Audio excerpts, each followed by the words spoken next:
Thanks for joining us on the program. Effective the year 2000, the 4th of February every year was declared the International Cancer Week. And on Insight this week, it falls within that week. We are looking at advocacy against cancer. How are we doing?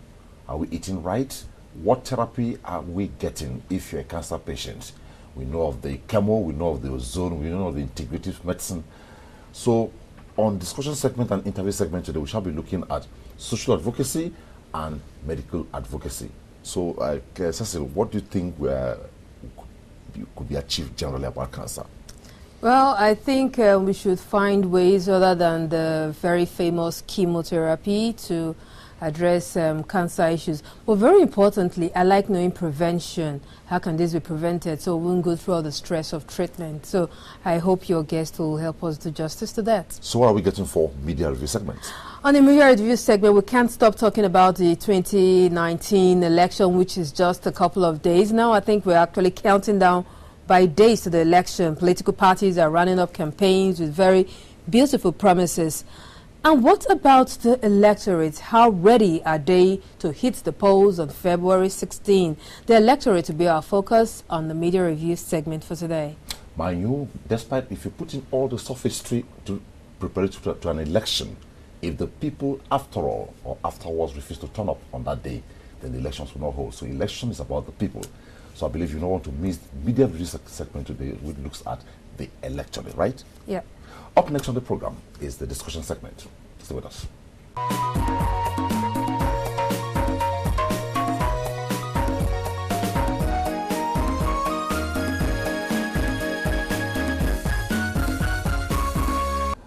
I don't know how you feel each time you open a literature, online, digital, hard copy, you watch programs on TV, and there's some kind of advocacy on the kind of food you eat.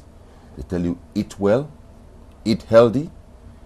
Some say you eat junk, and they'll tell you everything, almost everything you eat, they tell you ends up cancerous in your system. That has been the problem, how the human race has been inundated with issues of cancer. We are looking at cancer today on this segment of the program. Last year, World Cancer Day, which Nigeria joined effective in the year 2000.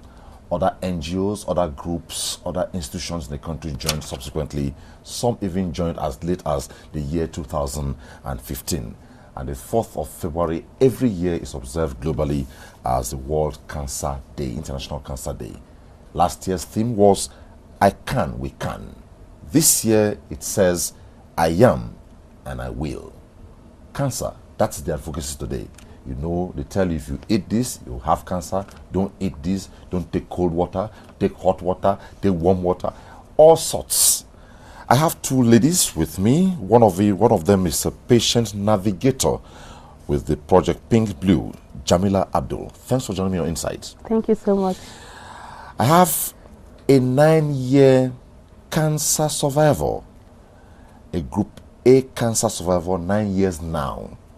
President, Abuja Breast Cancer Support, Gloria Oji. Thanks for joining me. It's my pleasure, sir. Okay. We are doing advocacy today, and cancer advocacy does not mean you must be a medical person to be a cancer to do cancer advocacy. I'm a journalist, they are social workers, so we do advocacy today on the program. So let me start with, when looking at the theme, I am and I will, what does it translate? Can you tell me? Yes, the theme, I am and I will, is the theme is more like bringing the word cancer to individuals. It's no longer, oh, the government, oh, the NGOs, or some companies should be funding it. No.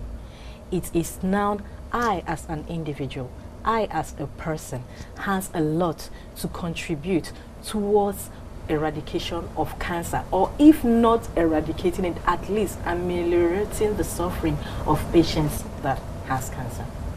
So it comes down to us, so that we don't think it is for people. You know, initially we thought that cancer was a Western illness, but it is here and now with us. In fact, the way it is going, it is becoming an epidemic, because we have over 1,000 cases every year. new cases. It is not about government, it's about us. You belong to Project Pink Blue, right? Yes, I do. So what kind of advocacy do you do so that the commonest man will understand what you're talking about? Because if I go into advocacy or go on an advocacy mission, for instance, and I come up with highfalutin English that the man on the street will not understand, I'm as good as talking to myself. So what kind of advocacy do you do, given the fact that she says it is not about government, it's not about the medical person? So what kind of advocacy do you do? Okay, every year, like we said, we organize the World Cancer Day here in Abuja. So we have translated materials in different languages that we take to the streets, we take to individuals at their workplace. We do free screening, we do sensitization. So if you don't understand English, at least you understand one of the basic Nigerian languages. So we have materials and we have doctors to talk about those awareness in different languages. Do we need to wait until the next World Cancer Day to be told about cancer? No. So we do different programs also to help in the awareness that we do. For instance, around November, we usually do a campaign called the Show Love, which also talks about cancer and advocacy and awareness to help people know about what cancer is. Individuals, we take it to the streets, we take it to the medical people, we take it to the top also. Everybody is involved. Okay, so who are your clients? Cancer patients, non-cancer patients, who? Our major focus is cancer patients, but then we have caregivers, people that are not affected, but they have to take care of cancer patients. So we take it, everybody's involved. Okay, let me go back to Gloria. Group A cancer survivor for 9 years now. How has it been? Maybe others want to learn from you. It's been wonderful. Okay. I use the word wonderful because cancer changes everything about you. It changes your view about life. It changes how you eat. It changes what you do. In fact, it changes everything about you, and it changes the family too. So, so I can say it's been wonderful. When I was diagnosed in 2010, you know, I felt it was the end of the world. I remember the first question I asked the doctor was, "Doctor, how long do I have to live?" And he asked me immediately, "Who told you you're going to die?" And I stopped listening. That's another point. When you're diagnosed with cancer, you mostly stop listening. First of all, you're in denial. Why should it be me? Oh, the doctor probably had made a mistake. Sometimes you take it out on the doctor himself. He is the bearer of the bad news, so you're like, God forbid. You know, you don't want it. You want it. You don't want anything to hear it, because we all believe, or probably myself, I believe that cancer is a death sentence. So why will I even listen to you? Do you still believe that now? No, I don't. And that is why I became an advocate, because I realized that in the course of it, I met a lot of people like myself that knows basically nothing about it. And ignorance is a great killer, because when you're telling yourself you're going to die, and someone is telling you, go through chemotherapy, go through surgery, go through this, you ask yourself, why should I waste my time? Why should I endure the pain when I know at the end of it all, I'm going to die? So you don't even want to go, even when you have the money. So a lot of things happen. So I realized that that ignorance makes a lot of people not to survive cancer just in hold it. Nigeria. I imagine maybe me now watching you, and if so many other millions of viewers watching you now, listening to you, who believe truly that cancer is a death sentence, and you're not saying that cancer is not a death sentence. Why would you want me to believe that cancer is not a death sentence? Tell us. You're seeing me after 9 years. 9 years? Yes. Okay. I'm still here. And by God's grace, I'm still going to be here till I'm 85. So counsel us, how do we live? Well, first of all, you have to have the will to survive. Then you have to pray. You have to have that faith that you're going to be healed. Then you go to the hospital, you follow all the doctor's instructions and you stop listening to voices. I'll come to that voices. In the course of my treatment, I heard a lot of voices. I call them voices because they are persons. They love you, yes. They want you to survive, yes, but they lead you astray. They are relatives, they are spouses, they are friends, they are family members very close to you. And they will tell you, why are you believing it? Probably it's because you're believing it. That is why you are having cancer. Reject it. Go to a prayer house. And some of our religious leaders are not helping matters anyway.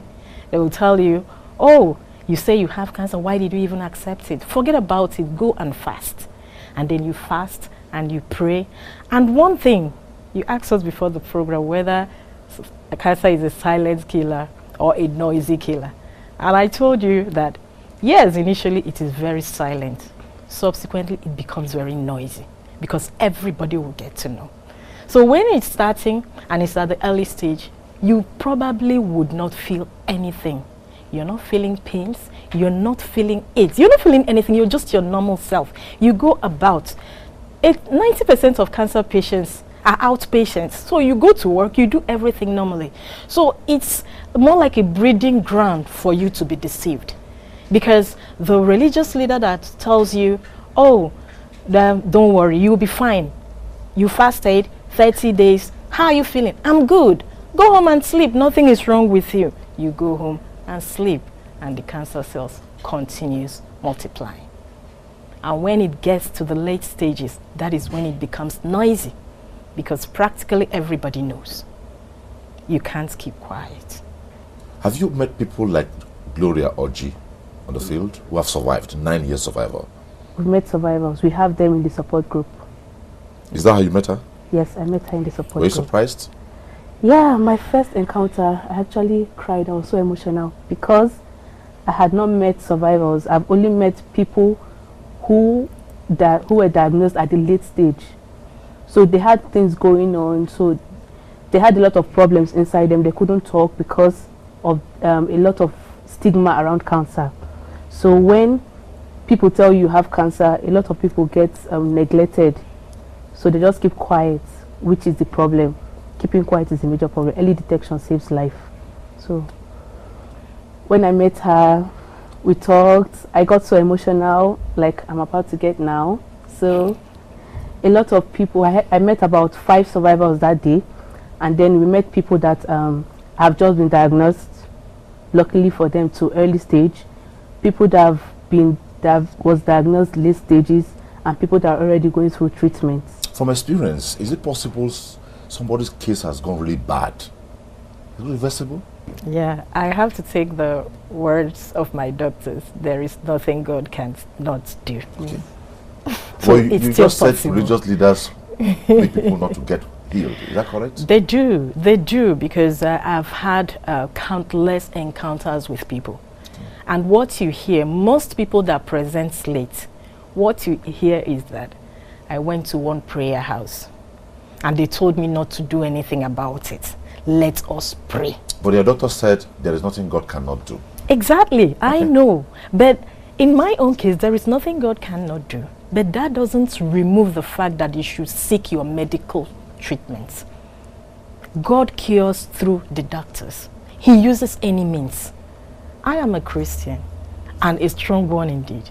I believe that there is nothing God cannot do, but God uses people to do it. So it doesn't mean that miracles don't happen. There are people that it just disappears for whatever reason. Those miracles happen, but some miracles... Like your own case? Miracles goes through doctors too. Okay. That is what I want everyone to know. You're trying to expand on the case. I talked about when it gets so bad. Is it reversible? It may be. It may be. I remembered one of my doctors telling me that he had, a patient that was already in stage 4, and he started working on stage 4. Yes, that is the final stage. Like palliative already. I'll get to that now.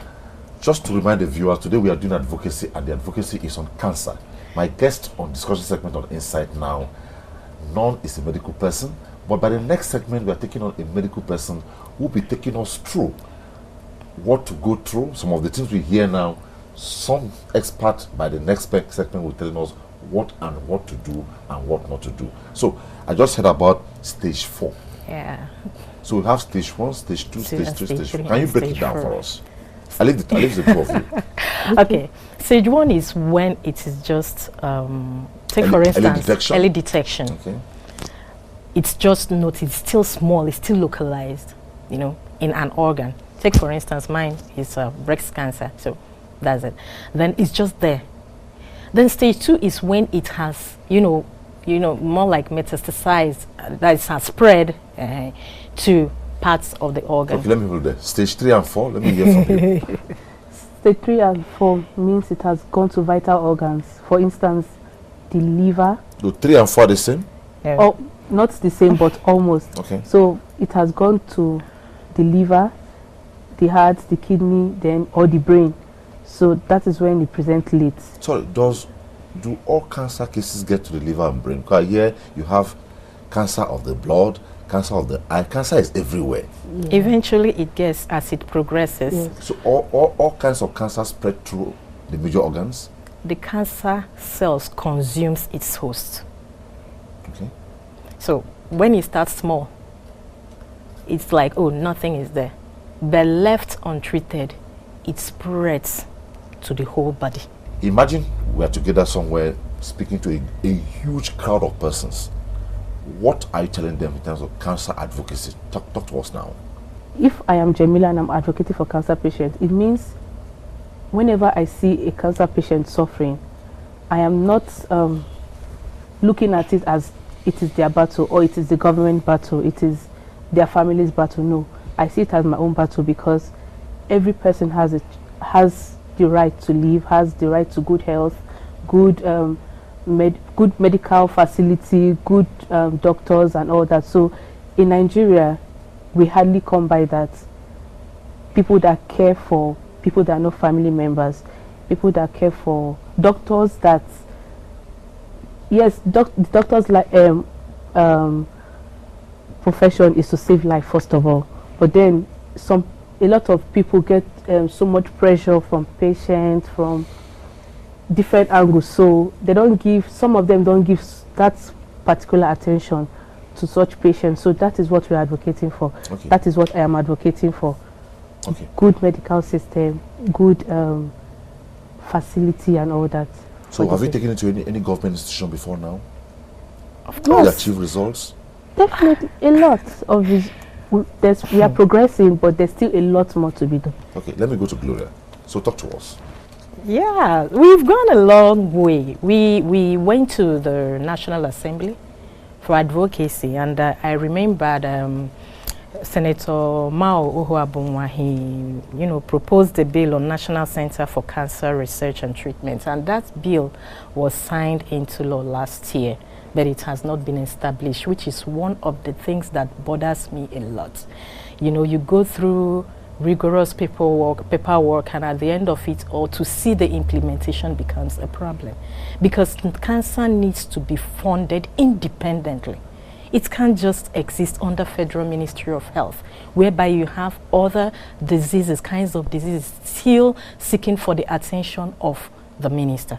But if it has its own budget, then you can tackle it directly. So we do that. We also have advocacy visits to Federal Ministry of Health. In fact, the Minister of Health, yeah. Yes. So we talk to him, we engage him. And yes, he is trying, but I always have this feeling that he's too handicapped to do much. Because handicapped in terms of what? Expertise or finances? In terms of getting that willpower to push it further. Let me give you an instance. In 2017, the federal government wanted to renovate the runway, the Nnamdi Azikiwe runway, and they promised 6 weeks. And you know, the normal Nigerian thing, everybody was like, is it going to happen? Oh, forget about it. But no, they delivered before 6 weeks. Why? Because there was that will. The government was there. They gave it all they got. And the company, the construction company, delivered before the time. So what are we saying?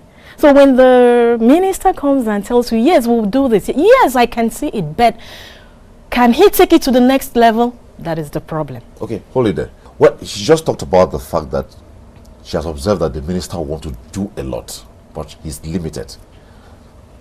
Can the private sector come in? Is it possible? It is very possible because cancer is very expensive. Treating cancer in Nigeria especially is very, very expensive. And we know a lot of Nigerians live below the poverty line. So if we have a common case of cancer having about 2 to 3 million bill, we don't know where these patients will get that money from. So it's always very expensive. So if every Nigerian can put it in their agenda to support, maybe monthly, weekly, depending on how much you have. What is your group doing, the Abuja Breast Cancer Support? What do you do? One sentence before we go. Abuja Breast Cancer Support Group brings together all cancer patients, survivors, just diagnosed, and those undergoing treatment, and their caregivers under one roof.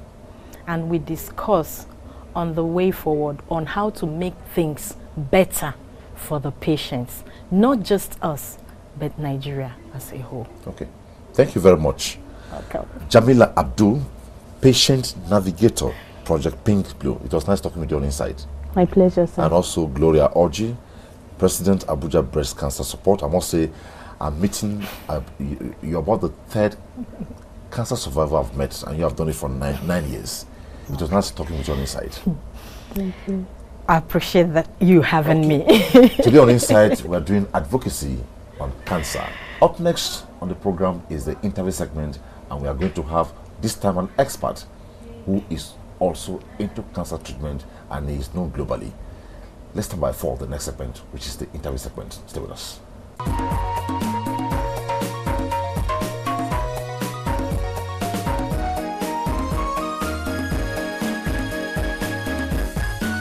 On this segment, the cancer advocacy continues. This time around, it has to be with a medical expert.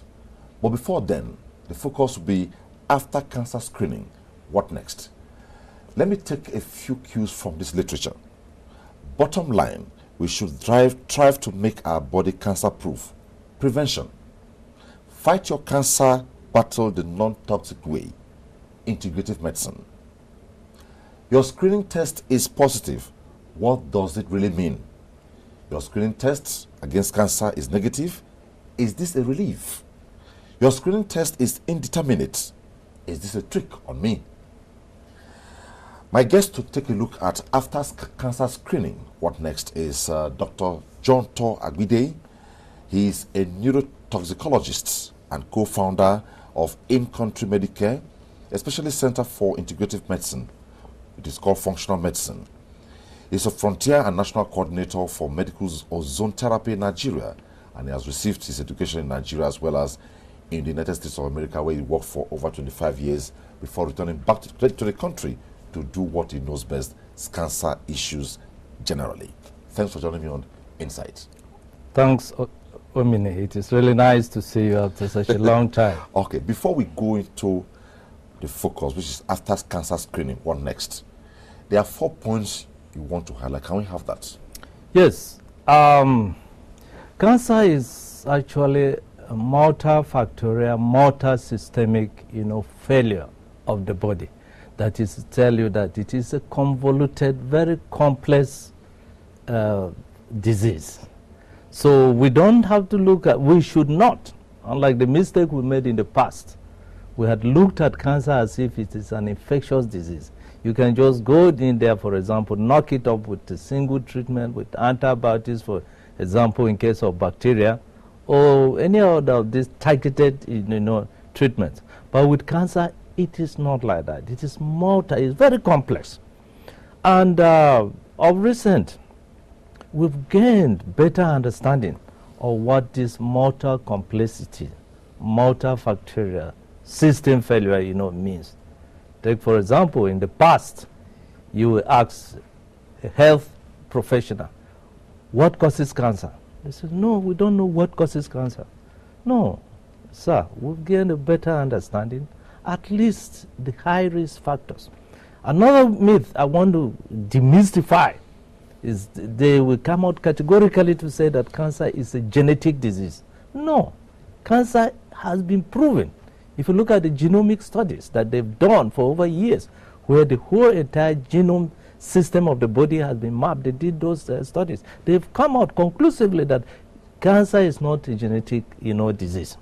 The gene can play some motivating. Put it simply, the environment, the gene would load the gun, and the environment is one that pulls the trigger. So you can't say that cancer, and let's not go into details with that, but cancer is not entirely a genetic disease. But the 4 points you referred to that I want to make reference to is this. Number one, we should have a better understanding of what cancer is based on, recent information. Take, for example, there is what we call the life cycle of a cancer cell. This is to say that once a cell, in fact, the new definition of cancer now, if you want to say that cancer is an evolutionary adaptation. Okay. Big term. You got to understand that. What do I mean by that?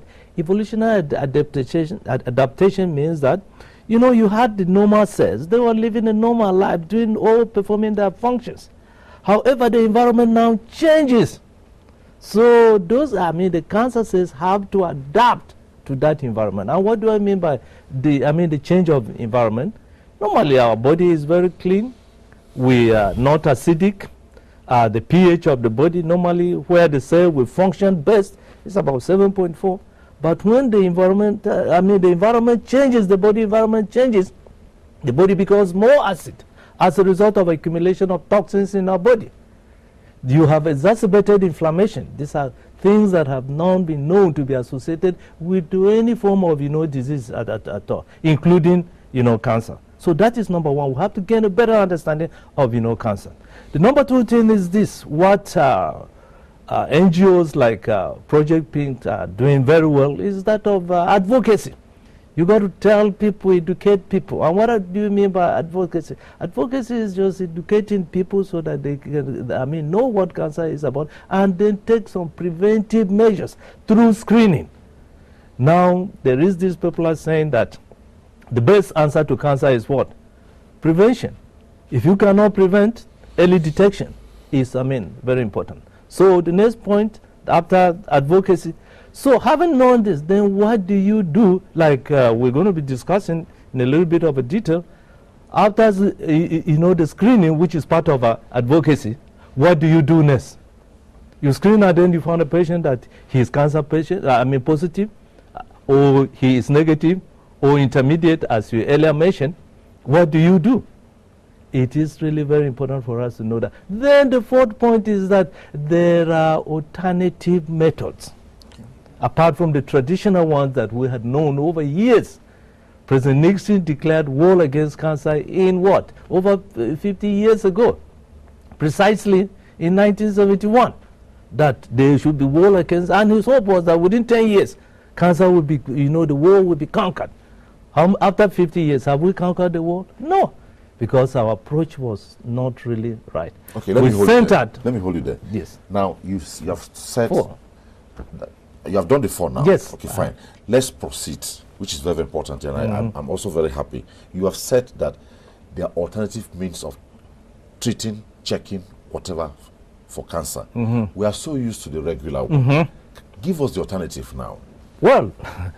Because when somebody is diagnosed of cancer, any of the type, whether grade A, grade B, grade C, or organ-based, right? Now the person feels, oh, I've been sentenced to death. So, what is the alternative to it? You see, conventionally, you look at what we call the standard American diet, or SAD, abbreviated like that. That's SAD, S-A-D. You're looking at chemo.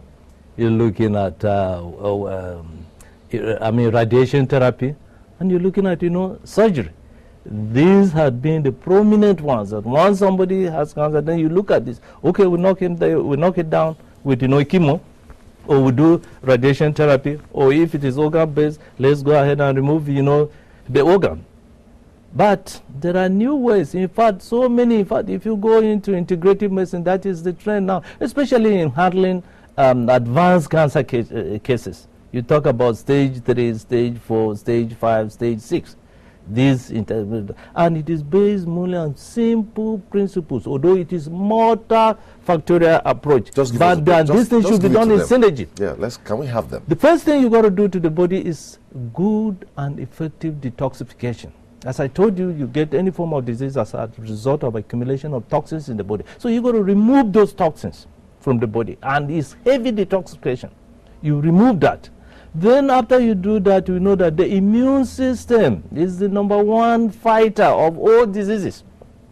This is what we call, first of all, you impede the immune system, and then you enhance or stimulate the immune system. After you do that, then you look at the nutritional aspect.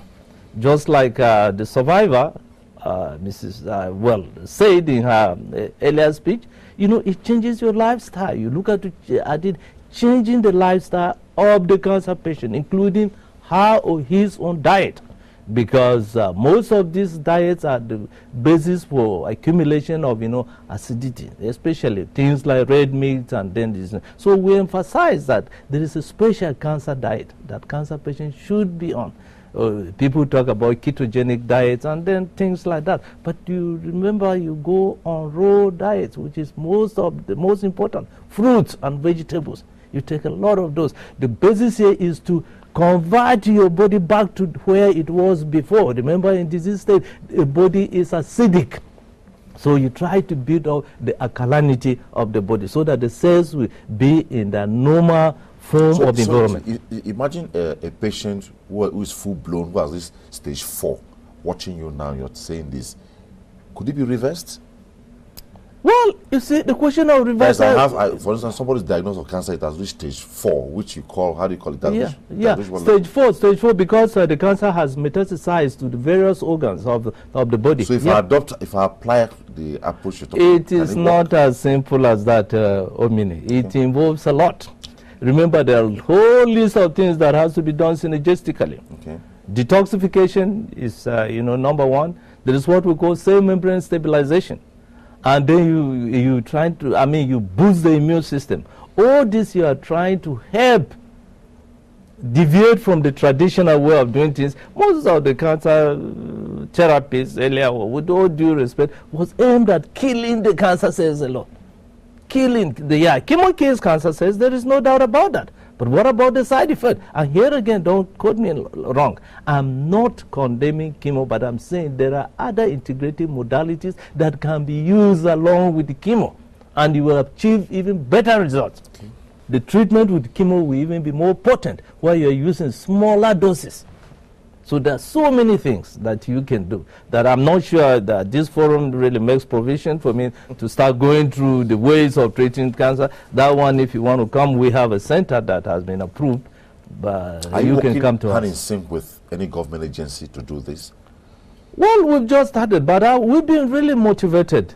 If you go to the Ministry of Health now, they have a department of traditional, alternative, and complementary medicine. To cancer? Yes. To all diseases. Yeah, okay. Including cancer. Okay. Actually, that division is headed by a very competent pharmacist of very high accolades, very experienced. This has been her vision, and this is why we really give credence to the new, the current Minister of Health, for him to have created that division. It is a real plus. No wonder I'm not surprised. He also has a background with as a cancer specialist. Must it be every year we talk about cancer? But you have just given us this alternative means. Is it already been applied across the country? Well, to be very honest to you, integrative medicine, or whatever name you want to call it, some would like to be kind of cocky a little bit. They say alternative medicine. What are you alternating about? Or they talk about complementary medicine. What are you complementing about? It's actually integrative medicine or functional medicine. And it has just come here newly. And one of the most potent tools we use in integrative medicine is ozone therapy, which is a different topic of its own. When did we introduce ozone therapy in the country? Ozone therapy was introduced just about 2 years ago We have centers in Lagos and then Abuja and then a center in Benue State now. So you use different integrative modalities, including detoxification, which I talked about. Then there's what we call cell membrane stabilization with some of these essential fatty acids that rebuild, the cell membrane back to its own normal structure so that the cell picks up.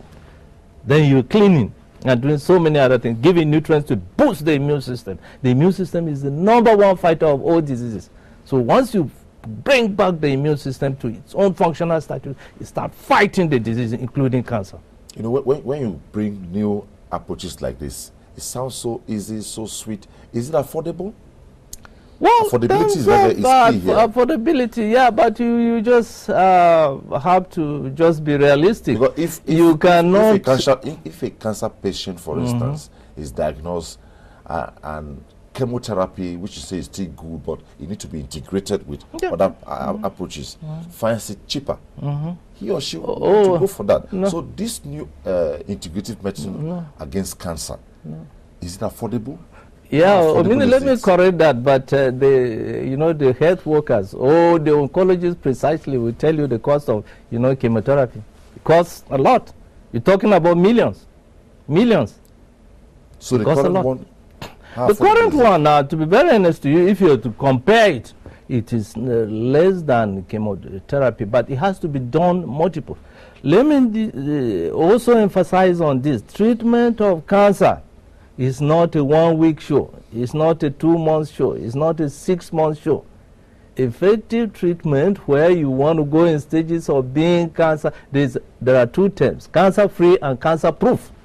We have to get you to a point of being cancer-free and then get you to a point of being cancer-proof. It takes about 1.5 years. You're going on continuously. So it is expensive. It is just like one of my workers said. He wasn't joking, but he said that cancer is an expensive disease. Yeah, that is the reality. So, you have commended the effort of government. Yeah, and you have also talked about the fact that the Department of Alternative Medicine has been created. What we expect, if such a thing has been created, it therefore means some succor has come for cancer patients. So it means you work towards coming up with a national approach to it. How does it trickle down to the lowest limits in the country where they can benefit? Because as you speak, there are a lot of persons, maybe by dint of difficult to reach areas, by dint of maybe distance from the center, who may not be privileged to hear what you're saying, who do not know this exists. They still depend and live on the old approach. How can we solve this? Well, I think one of the ways we're solving it is what a medium like this has actually, provided. I believe there are people out there listening. They will know that, for sure, apart from the standard American diet, which is SAD, chemotherapy, and then all those conventional treatment, there are other integrative modalities available here in Abuja. Diet, when are we going to do the standard Nigerian diet? No, don't worry. That acronym is just used, globally in cancer balance. You can create one too. Somebody somewhere said... No. It's those 3 approaches that are called standard American diet. It means that they've not changed. You can create one. What? For instance, somebody somewhere was delivering a lecture, and he said he will wish the 6 geopolitical zones in Nigeria is called the 6 economic zones, right? That one will create more meaning, that we tie it so much to politics than economy. So you could also, within the ambit of how you're operating, towards making this treatment affordable to Nigerians, change it from maybe a standard Nigerian diet. No. I think let's get the message out there. That acronym is just used as standard language. It's just simply referring to chemo, radio, and surgery. Okay. That's what it means. Let me make that clarification. Okay. Yes, but integrative modalities are there, and honestly, globally, you go to places like America, you go to Cuba. This is what is in the forefront. Integrative, medicine. You talked about the fact that the body holds the gun, the environment holds the trigger. What do you mean by that? Okay. You see, this is to demystify or maybe explain that old knowledge that, oh, cancer is, genetic. So some smart guys out there just put it in this form that no, cancer is not a predominantly genetic disease. The cancer, so it's not a family thing. No, it is not. Okay. And I can tell you why this happened. Let me use this opportunity to explain. Why you see that it runs in family is because the families live in the same lifestyle and they are exposed to the same environmental toxins. So that is the basis why you say that, yeah, the father would have cancer, the daughter and this thing, but it's predominantly not a genetic disease. No, that has been proven. Go there, the peer-reviewed, publications. Okay. That they've done studies to show that his environment. And if you want to know, a study that was actually published last year by CDC, that is Center for Disease Control in Atlanta, it shows that 90 to 95 causes of cancer is due to the environment of this and then lifestyle. I'm coming, and because and out of that 90 to 95%, 35% is due to diet, the diet we take. Which diet is safe for a man or a woman or for us humans to take and we are free from cancer? Yeah, you have to eat right. One of the problems you have, if you're just looking at diet, cancer cells feed mainly on sugar. So if you're taking carbohydrates, food, the end product of carbohydrate is actually sugar. So you are promoting and creating an environment that we feed, cancer cells that we develop. So you avoid high carbohydrate, diet, for example. Then things like red meat that don't really digest very well, they go there and sit in the column and get impacted, and then so many things. Then another thing that is very important is the type of oil you cook with. And don't quote me here, but most of these oils in the market are no good, and I say that with no sense of any apologies. The best oil for you should be what? Olive oil, our red palm oil. The original one. The original one, okay, that is not adulterated. Then coconut oil, things like that. This is what we should be using in cooking. If you come to my house, you will not see any of these vegetable oils. Use red or olive oil. Red palm oil, olive oil. Very important. Then the water you drink. All these things have to come in one place. Dr. John Tor-Agbidiye, I must put a stop to it here on this segment of the program. We have been educated, and one major message today is that cancer is not genetic. Yeah. You said the body holds the gun, yeah, the environment holds the trigger. That's right. So, it was nice chatting with you on Insight today, and like we said, that today we are doing advocacy on cancer on both all the segments, except maybe the media review segment. Up next on the program is the media review segment. Stay with us.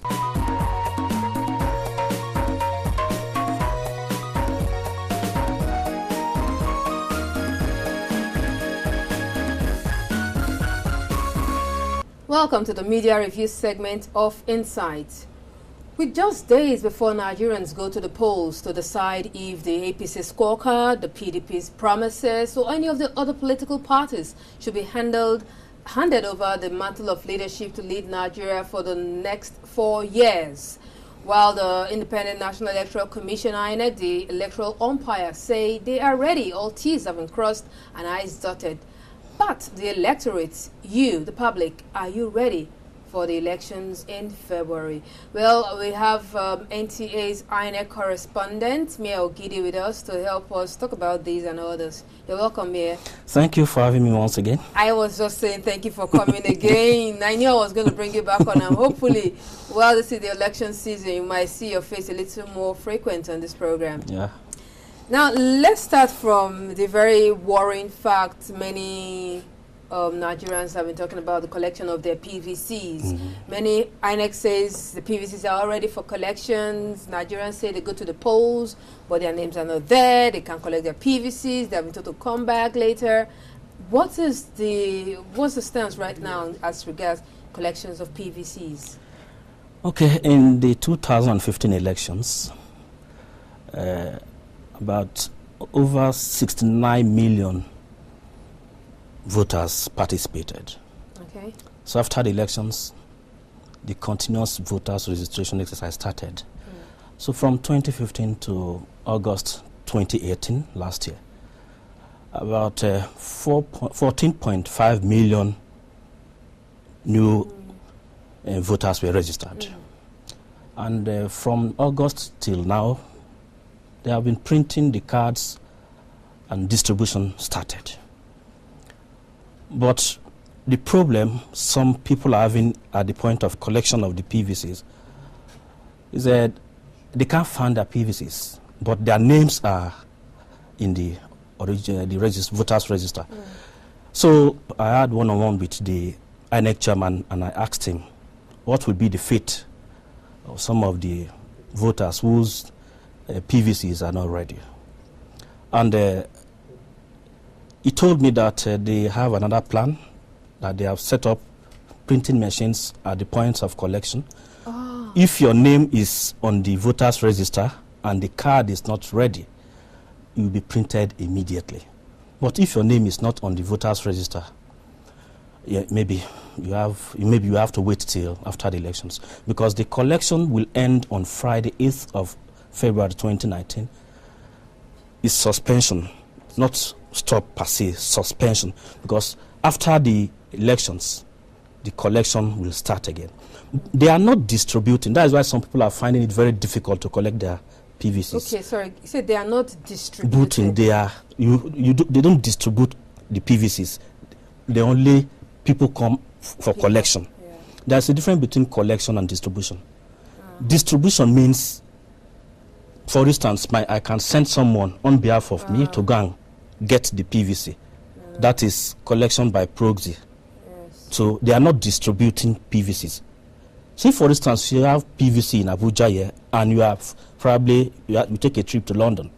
You have to come from London to collect that PVC yourself. You can't send somebody down there. That is the more reason why you see most of the PVCs remaining uncollected. The people that registered, they are not around. For instance, in terms of transfer, Yes. When the voters register was displayed for objections and corrections sometime last year, most of the people did not go for objections, probably transfer. Maybe you were still in Abuja, now you are in maybe Anambra State, maybe transfer of service, or you have to apply for transfer of the PVC. So and if you can, transfer, I have to apply at where I registered. There is online application. Okay. You have to apply online, but it takes a lot of process. And you know, Nigerians in their characteristic way, they see things, so most of those things as, not important. Do you know that most of the people that are even going for campaign grants, they don't even have PVCs? Nigeria, we have currently 84 million voters as of 2019 election, 84 million. 69 million in 2015, plus 14.5 million in 2019. That is about 84 million, 720,000 voters. Nigerians like the last-minute rush, and somehow it makes us win our matches. So it's possible that maybe some people are waiting for the offices to give them duty-free. The rush has started already. Yes, the rush always starts. Yes, because from last week, you see this last-minute rush. People complain as if the thing just started yesterday. But it's quite terrible. And at the end of the collection on Friday, INEC will declare the number of uncollected PVCs. The implication there is that out of the 84 million registered, the number of people that will participate in the election may not up to 84 million. Yeah. Because they have to, there are PVCs that definitely remain uncollected, and they have to declare, for instance, 10 million PVCs are not collected, meaning the voters' population will be 74 million. Okay, so what you're saying that the number of registered PVCs is what we have as 84 million. Number of collected. Yes. Not collected. The collection ends on Friday, February 8th. Yes. Now, for what happens from 9th till 16th? No collection of PVC at the collection centers. No collection at any point. Okay. Because they have to come up with conclusion. Okay, what was explain the fact where you said I could present my TVC, my temporary voter's card, and if they check my name is there on the list, yes, they can print for me. That happens from now till 8th. Oh, that's from now till 8th. Yeah. Oh. Not during the election. I thought that was during the election. It was something really cool to me. No. From now till 8th. When you go, and if your name is on the voters register, but your PVC is not printed yet, they can do the printing right now, from now to 8th. Okay, so now let's educate us a little on the voting process. How is it expected to? Is it any much different from how it happened in 2015? Do I need to do all the accreditation, go home, sleep a little, come back and vote, or do I do it all at once? Yes, there are modifications following the guideline that just released. One, in the 2015 elections, you can go to the voting cubicle with your handset or any photographic device, but that has been amended. You have to give your handset, your telephone to someone or keep it somewhere when you are proceeding to cast your ballot. Okay. Yes, and secondly, in 2015, if you do your accreditation by 8, you go home and come back to cast your ballot. Okay. But this time around, once you are accredited by 8 a.m., you vote immediately. After the voting, you may decide to stay or go home. You may decide to stay to protect your vote, or you can go home. But there are 7 steps. 1, when you get to the polling unit, you have to follow the queue. When it gets to your turn, you present your PVC. Okay. After the presentation, the INEC official there will authenticate your card to know the genuineness of the card. Still on that spot? Yes. Okay. Once your machine, the PVC is confirmed okay, you'll be given a ballot paper.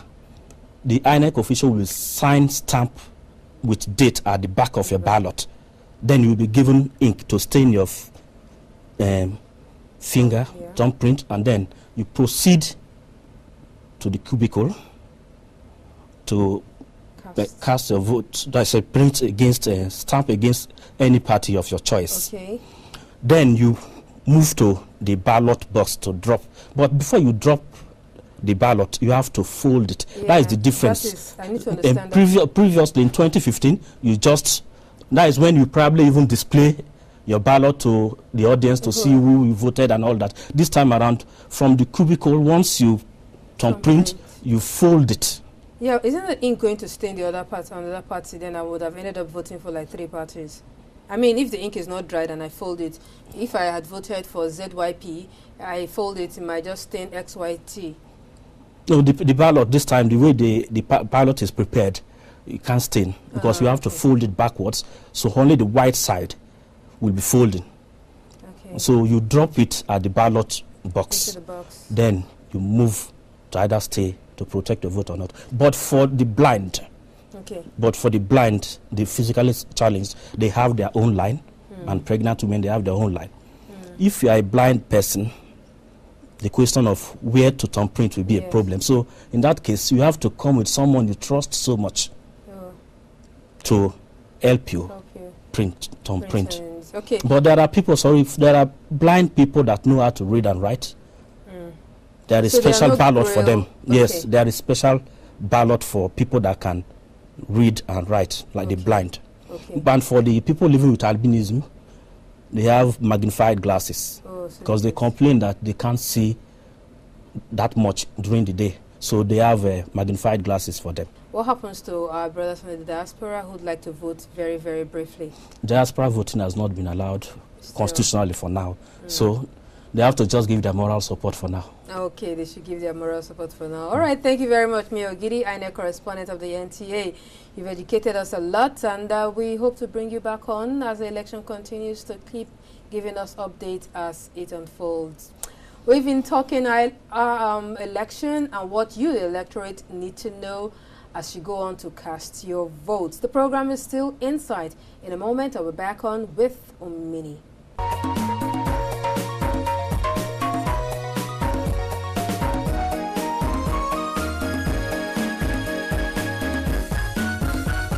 Well, if you're an electorate, you would have learned a lot on what you're supposed to be doing, and also the media is ready to do a lot of visibility before the election. Ceci? Yeah, it's also very important that as political parties and campaign and make very beautiful promises, cancer patients and cancer treatment in Nigeria should also be top among the list. We need a healthy people, a healthy nation, and a healthy economy. Please get your PVC if you have not, and if the time is not lapsed, please do get it. And see you at the polls. Cancer is everybody's business. The guest has said the body holds the gun and the environment holds the trigger. It is not genetic. It is about the environment you live in. So be preventive. Election is everybody's business. Try to do the needful. The government has said that they will ensure that it is credible, peaceful, and fair to all. That's it on Inside Right. Yeah, that's it. Bye-bye. And on behalf of all of us, always make time to be guest to the program. Thanks for watching. Bye-bye.